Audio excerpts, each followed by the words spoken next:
What's good, everyone? Welcome back to British 876 Sports. We discussed and we dissect the realest and the most authentic football and the sports opinion. Today, I'm going to tell you 5 reasons as to why Manchester United will not succeed under Ruben Amorin.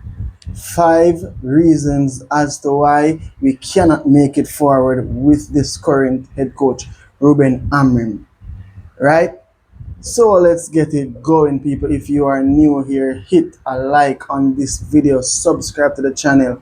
If you are new, please hit that like, leave a comment in the comment section, people. Let the algorithm grow, people. Let's get into the video. So Manchester United has been off to a mediocre, if not poor start to the Premier League, and there are so many reasons as to why we can say they are not performing well. We're gonna start off with the fact that he is adamant, he is sticking to his formation, he's sticking to his system, his 3-4-2-1 or 3-4-3 formation, which is certainly not working. The number one reason is that this system does not get the best out of the players. It does not maximize his squad's potential. It doesn't even get near to maximizing the squad potential. You can start from striker to goalkeeper, from goalkeeper to striker, and you will realize that this 3-4-2-1 formation or his system does not maximize the squad that he has. Right? Whose fault is that? Nobody but his. So we can start from the back line. He plays with 3 defenders. Right? He plays with 3 defenders. That is Delete, sometimes Euro, sometimes Shaw, sometimes whoever he has at his disposal. But the table or the 3 defenders that he plays majority of the times are Euro, Delete, and Luke Shaw. So let us talk about Luke Shaw. First of all, Luke Shaw will lead into one of the other reasons as to why we won't succeed. But with this reason, is he getting the best of Luke Shaw at right centre back? Certainly not. Luke Shaw is a left back. Now, we've seen glimpses of Luke Shaw playing left centre of the 3. And yes, he has shown glimpses. He's a technically equipped player. He's not a slouch. But is Luke Shaw top tier? What we need at this point. We are 10 years into Luke Shaw's tenure at Manchester United. And I can guarantee that Luke Shaw will not take us to the next level. Luke Shaw is a left back. We bought him as a left back, should be playing left back, not left centre back. There are many centre backs who could be playing centre backs instead of Luke Shaw. That is one player. His partner in the back 3 is Euro and Delete. Are the centre back of a back 3? Imagine Euro and Delete as a centre back 2 in a 4 back line. I think they would be smashing it. We're talking about Euro, wanted by Real Madrid, but snatched by Manchester United. Good on the ball, good defensively. But in this system, what happens is that the 2 right and left centre back has to consistently be pushing forward in attacking position. Oftentimes you see Delete and Luke Shaw far ahead in attacking position, in the attacking right and left channel. That's where you want attacking players, not your defenders. And in this system, you will find in those positions your centre backs. Always. You can look through all the games we've played so far, and that's where you will see defenders in attacking position. Delete has played at Ajax and he was in a back 2 and he was one of the world's best. Got bought by Juventus, he played in a back 2 majority of the time and he was one of the world's best. Right? Now he's playing in a back 3 and sometimes he's playing on the right of the back 3 where he's pushed forward into attacking position. Right? That's the back line. In the midfield, we are playing with a vacant midfield. 2 midfielders only at all times you will see in our midfield. Right? It's not R1, 2 R1. It's not like the 2 number 10s comes back into midfield. They are specifically being told by the coach to push forward and go in attacking position. What that leaves is the midfielders, the two midfielders, Casemiro and Bruno, or Meno or Ugarte, whoever is playing in those two positions, which inevitably aren't gonna play well, are left alone. Worse if Bruno Fernandes is playing in that position. He vacates the position, goes forward, and the rest is just inevitable. Left with Casemiro alone to make rash challenges because he has to, right? So that's the midfield. We can talk about wing backs. We're playing Amad Diallo on wing back, who is not a wing back. So he's not maximizing that potential. And if he swaps Amad Diallo and plays Mazuari, or he plays Dalo on the right hand side, you're still not maximizing any of those players' position. Mazuari is a top tier right back who should be playing in the right back defensive position, not in the right wing back. In that position, you're expected to produce in attacking areas consistently. Will Mazuari do that? He's primarily a defender. How can he produce um, consistently in the right in the right wing back position? He cannot. Likewise on the left wing back position, Dorgu. If you watch how Manchester United plays, majority we attack through the wing backs. Any system that requires a team to attack through its wing back, what kind of system is that? You never attack through your wing back. You never attack through your wing back. No, if you are attacking and your wing backs are in attacking position, you can utilize them as options, but you never attack through your wing back. But what this system has is that you see Mazraoui and you see that Dargu all the time, especially Dargu, way on the edge of the opponent's 6 yard, 18-yard box, trying to produce crosses, trying to produce some sort of attacking impotent, and it's not happening. Why? Because he is a left back. He's a left back. He's a left back that the onus shouldn't be placed on him to produce to the strikers on a consistent basis, and that is what he is faced with. So we have a system where our number 10s should be our two most influential players aren't the ones who should be attacking, aren't the ones who are given the attacking duty, the attacking role to produce. We aren't playing through Mbuemo, we aren't playing through Cunha. Whoever plays in that number 10 position, we aren't playing through them. In these systems, those number 10 role primarily is off the ball to just press and to occupy positions. Right? Why did we buy Cunha and we bought Menu, we bought Cunha, we bought Mbuemo, and we're not utilizing them? Right? So still on the first reason as to why we won't succeed under Ruben Amorin, Cunha and Mbuemo as number 10s. First of all, Mbuemo is not a number 10. He is a winger. He's a wide forward or a winger. And we are insisting that he plays in the right channel where he cannot play. He cannot play it. He cannot play it. He's better off coming off wide, coming into the center areas, or linking or striking, not being there from the start. And that's what he has to do in this system. As for him, and not to mention, you see, if they had freedom to roam, how you gonna have a number 10 and he doesn't have freedom to roam? Worse, if there's two number 10, why don't they have freedom to roam? Why we don't often, if you give Cunha freedom to roam in this position, Cunha is efficient and effective enough to come in the midfield, come deep, link with his midfielders, such as Casemiro, such as Bruno Fernandes, who we are playing there. If you give Mbuemo that license, he is less effective to come deeper. His license, he will just go wide, left or right, and forward. He won't come deeper. And if he comes deeper, he's not as efficient. So those are some additional players who aren't succeeding because of this coach's formation. Then the striker, now we're playing with Sesko up top. This system would be more adequate to play Xerxes up top, who is more of a link player rather than a run in behind player, because we don't even play to the strengths of Sesko. We don't play to the strength of Sesko, so he is there majority of the time on his own. This system requires individual brilliance, and I don't think we have that Rashford type mindset or that Garnacho type mindset who just gets the ball and will just selfishly pull off something. We have Cunha, we have Mbeumo who are not selfish and more of a team player.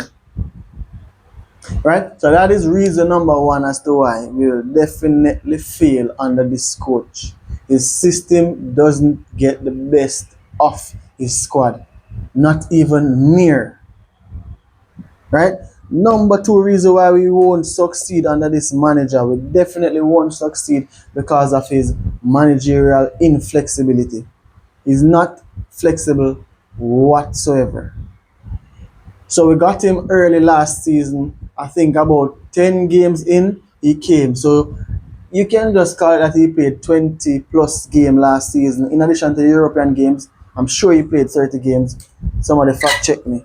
I don't know the exact fact, but I'm sure he played minimum 25 game last season, and he played 30 game. He played about 5 games this season, and you haven't seen him rotated a formation. You haven't seen him tried a different formation, not even once. At this point, he's just been adamant and stubborn, not playing his formation. We have played so many games, and I'm sure at some point or the other, if he had changed his formation and played a 4 at the back or a 3 in midfield, there are so many different dynamics, or a 2 up top, whichever formation you want to play, just shuffle it and play 2 strikers, play 3 midfielders instead of 2, right? Play 2 wide wingers, just play 2 wide wingers and 2 wing backs. Go back to basic. Even if you're playing 2 midfielders, just try something different. Oftentimes, the coach succeed, and it's because of they stumbled upon something. Them stumble upon a formation, them stumble upon a particular player playing this position, and they're like, wow, this can work, and then continue to try it, and it works. It is inevitable that he will fail because he's inflexible. He is too inflexible, and he does not want to alternate his formation. He does not want to play any other. He does not want to change up the player's position. Right? So it's clear to me it won't work. He comes out in the press conference, he says he will never change his formation. Why am so obsessed and possessed to play this 4-2-3-1 formation? It don't make no sense. It make absolutely no sense. I don't see no point in it. You don't have the players to play it. No, for play devil's advocate, somebody might say, then get him the players to play it. On what earth does a coach get all the players he wants in order to succeed? Is not how it goes. You don't get all the players you want in all the positions you want to succeed. You have to play the players you have and maximize their ability, and then maybe the management team, the board can look and say, okay, let's get him this player to play that position because this is performing so well, and him just lack that player. This is not performing well at all for us to say, let us get that player there or that player there. It not perform. It not perform none at all. None at all. The centre back them not perform. Them just okay. The midfielder definitely not perform. You tell me say none of them no good. The wing backs aren't performing because Dorgo isn't producing assist after assist. Mazrar isn't. Ahmad isn't. The number 10s aren't. Cunha isn't scoring. He's trying so bad. Mbeumo isn't scoring. He's trying so bad. Right? So that is 2 reasons. That is the second reason as to why we will not make it under this manager, is because of his inflexibility. The third reason why we won't make it under Ruben Amorin is his players' preference or his player profile. The players he prefers is the reason why we won't make it under this guy's system. No, I'm going to call 2 players, Kobe Menu and Xerxes. fix this thing. Kobe Manu and Xerxes stifled. No game time, stifled. Right? Those are two technically gifted players who has been given no game time, have been stifled all season long. Kobe Manu, who played in an England Euros final, played in the entire tournament and was, head and shoulders one of the best young players in the tournament. Xerxes, one of our more technical player, we saw him at the end of last season, technical player. Though he is limited, technical, able and equipped. He will get the ball, pass the ball, control the ball, create passing lanes, create attacking movements for his attack for his number 10s. Imagine Xerxes in that number 9 position ahead of Cunha and Mbeumo. When Cunha gets the ball or Mbeumo gets the ball, he literally can just play the ball into Xerxes and it's guaranteed that Xerxes will retain the possession and pass them back the ball. That will do a world of good. That will do a world of good. And Xerxes can come short and allow the two number 10 to go forward into more advanced position. Create a different perspective, a different dynamic to the game. But guess what? Ruben Amorin clearly does not rate Xerxes. And you don't need a magnifying glass or him to tell you that him don't rate Xerxes. Him clearly don't rate Xerxes because him don't give him any minute. Barely any minute. As for me, it is blatant. It is blatant that him don't rate Kobe Manu. Kobe Manu can play in the 2 in midfield, he can play in the number 10 position, and he doesn't play him, hardly ever plays him. Imagine a midfield where there are 3 midfielders. Kobe walks into that. Imagine a midfield where there are 2 midfielders and 2 attackers and 2 wingers. Kobe walks into that. But he's playing a midfield where he plays 2 midfielders and the 2 wingers are wide and high. And the 2 number 10s are very forward in line with the number 9. Then Kobe Manu is gonna be left alone in the midfield with Casemiro or whoever he's playing alongside with, facing up against at least 3 or 4 other midfielders. Right? So the players he like, his player profile is another problem as to why we won't make it. He plays Mason Mount every chance he gets. Yeah, imagine having Kobe Manu and Mason Mount. I'm not talking about the Mason Mount of 4 years ago at Chelsea. You could understand that. We're talking about this Mason Mount who just is not producing. Not producing under the previous coach, not producing now. Injury prone. And Kobe Manu cannot start over him. You play him every chance you get. You want to play Mount over Sesko, you want to play him over Xerxes, you play him in striker position, you play him in the number 10, you play him at wing back over Dargo, you play him everywhere. That is clear indication that he likes a certain type of player. Right? So we won't succeed because his player profile is bad, it's terrible. He got rid of the bomb squad.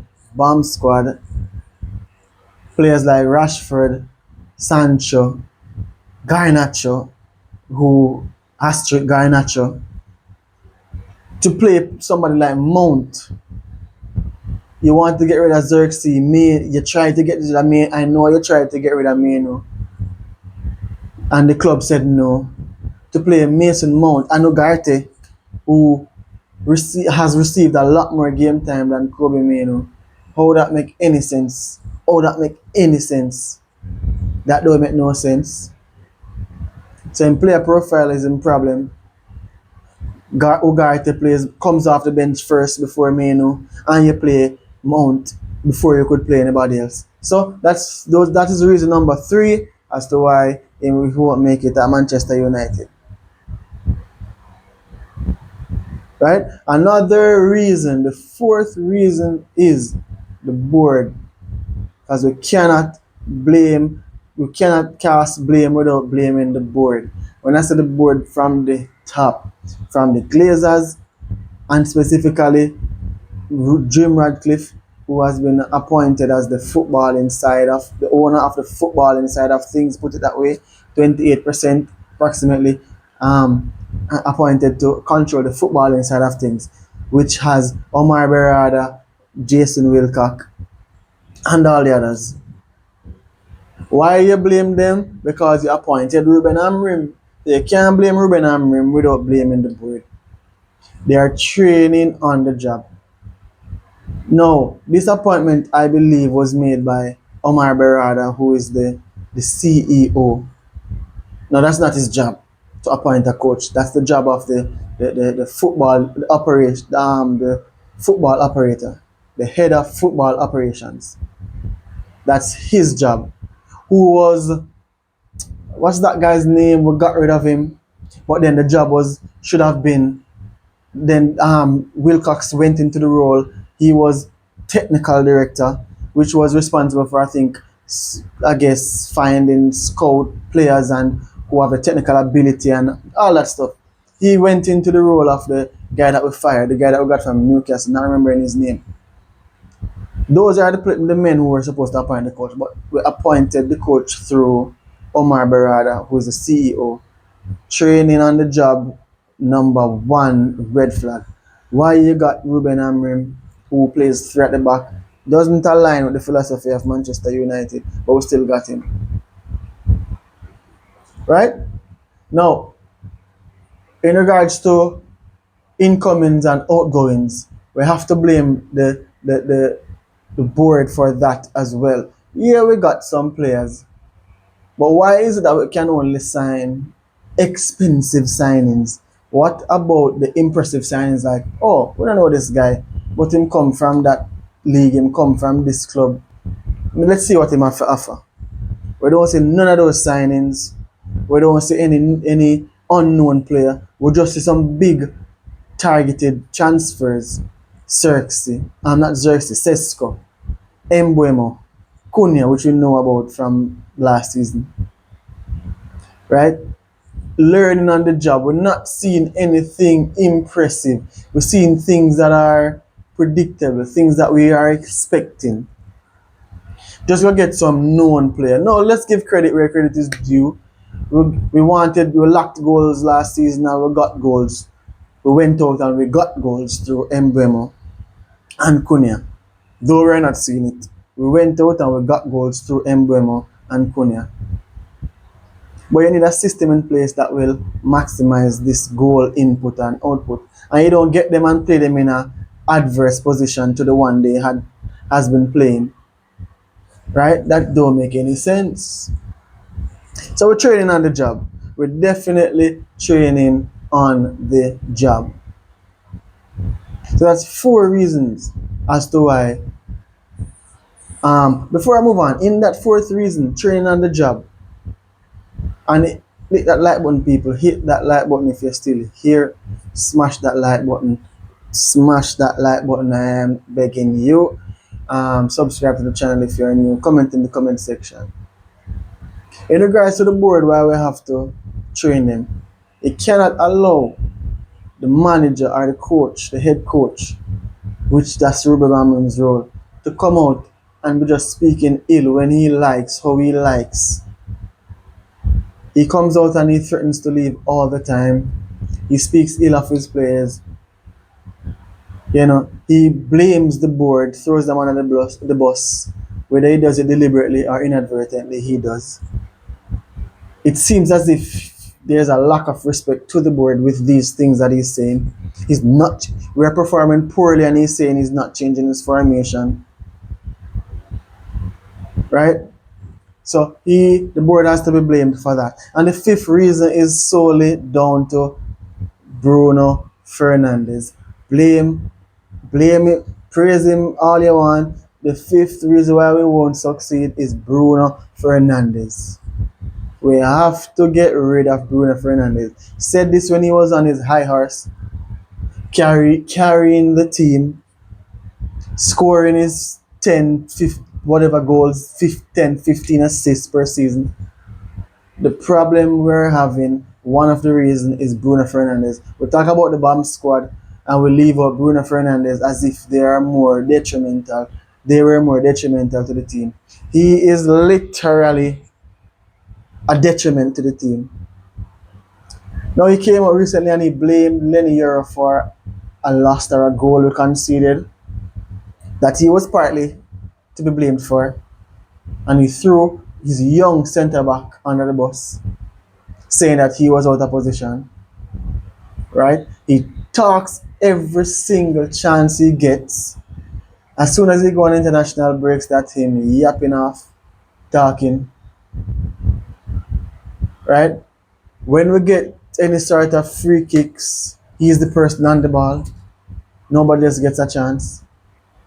If you watch him on the pitch, he's always pointing, directing, tell everybody where to go while his job is spoiling. He vacates the midfield. It's as if he has some sort of secret for the coach because him just talk like say I'm the boss. So something is wrong with Bruno. Something has been wrong from we have Bruno and Paul Pogba. Imagine having Bruno and having Paul Pogba, and Bruno have more influence than Paul Pogba. You know something wrong off the bat. This guy lacks talent. And because he scores, because he plays for himself, because he scores, because you give him the key to the city. Give somebody else the key to the city. Maybe them will be as good result-wise, stats-wise. Give Pogba that key to the city. Give Cunha, give Mbuemo the key to the city. Give Casemiro the captaincy.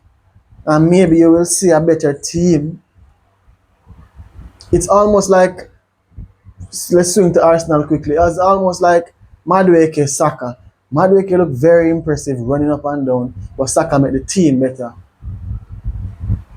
So it's not an individual thing. That is the fifth reason. Bruno Fernandes is the main reason. He got the captain armband, and it has elevated his stature. He got the increase in salary, elevated his stature. Now he thinks he can just say anything he wants, do anything he wants, vacate the midfield, leave Casemiro in there to pick up a yellow card and then a red card. And then we just say, oh, it's Casemiro fault. We find scapegoat for everybody. But we realize, and I'm glad the fans and the team, everybody is slowly picking up and realizing that Bruno Fernandes is a problem.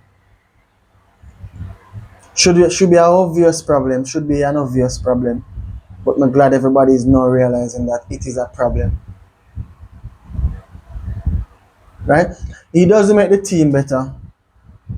He just scores. So we played terribly, down 1-0 to a team, played to Burnley, played terribly, but he comes up and he gets the winner. Oh, Bruno Fernandes save us. It's like we skewed upstairs or something. If we not realize that we're in this position partly because of Bruno. We're in this position because partly Bruno Fernandes has too much power on the team, too much influence, too much say. Hence, we can't move forward. We're in this position because we got 100 million for him last season, and because of the coach and Bruno, we never get rid of him. And also, you have to blame the board for that, which is one of the 5 reasons.